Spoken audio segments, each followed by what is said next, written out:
बात करते हैं मदरसे पर चप्पल वाले संग्राम की। मौलाना साजिद रशीदी ने सर्वे को लेकर एक ऐसा बयान दिया है जो चुभने वाला है और कई सवाल भी खड़े करता है। रशीदी ने मदरसा संचालकों से अपील की है कि सर्वे करने के लिए जो टीम पहुंचे उसे पहले 2009 का कानून दिखाया जाए और फिर जूते और चप्पलों से उसका स्वागत किया जाए। रशीदी की इन बातों से साफ है कि वो किस तरह की बात कर रहे हैं, लेकिन चुभने वाली बात तो ये भी है कि रशीदी के इस बयान के समर्थन में सपा के सांसद भी उतर आए।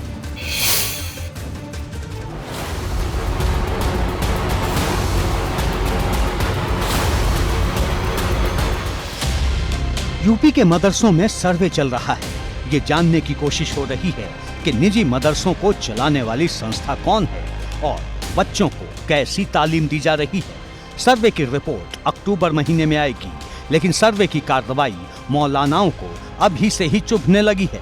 मौलाना साजिद रशीदी ने ऐसी बात कह दी है जिस पर बड़ा बवाल मच गया है।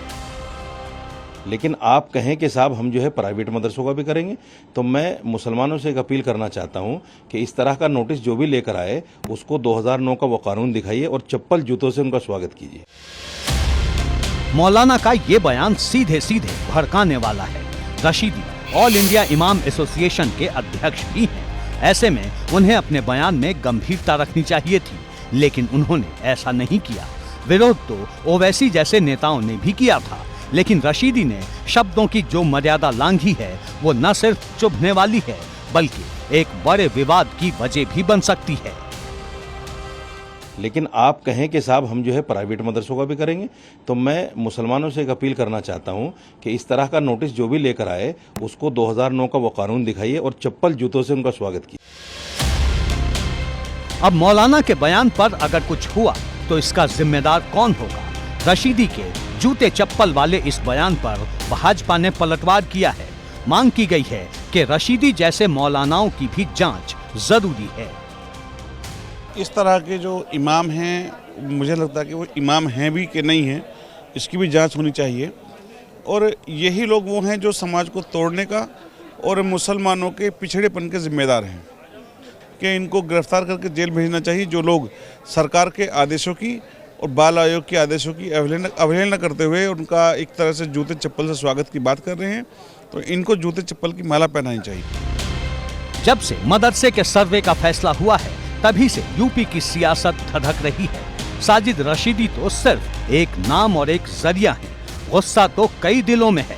मुरादाबाद से एसपी सांसद एसटी हसन ने शर्तों के साथ साजिद रशीदी के बयान का समर्थन कर दिया।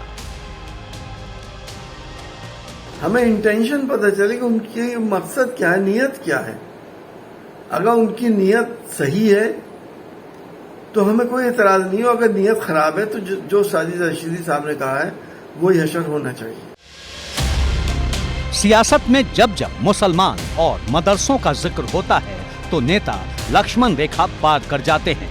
कैबिनेट मंत्री और निषाद पार्टी के अध्यक्ष संजय निषाद ने भी एक ऐसा बयान दे दिया है जो आने वाले दिनों में सियासी बवाल खड़ा कर सकता है।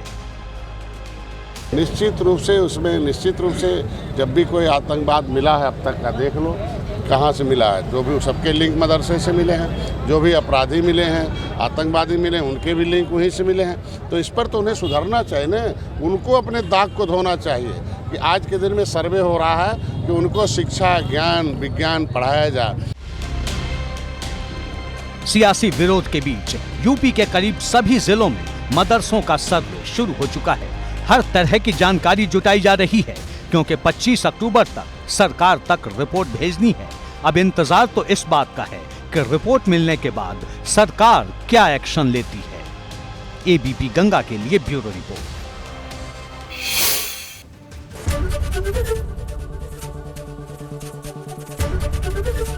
एबीपी गंगा, खबर आपकी, जुबान आपकी।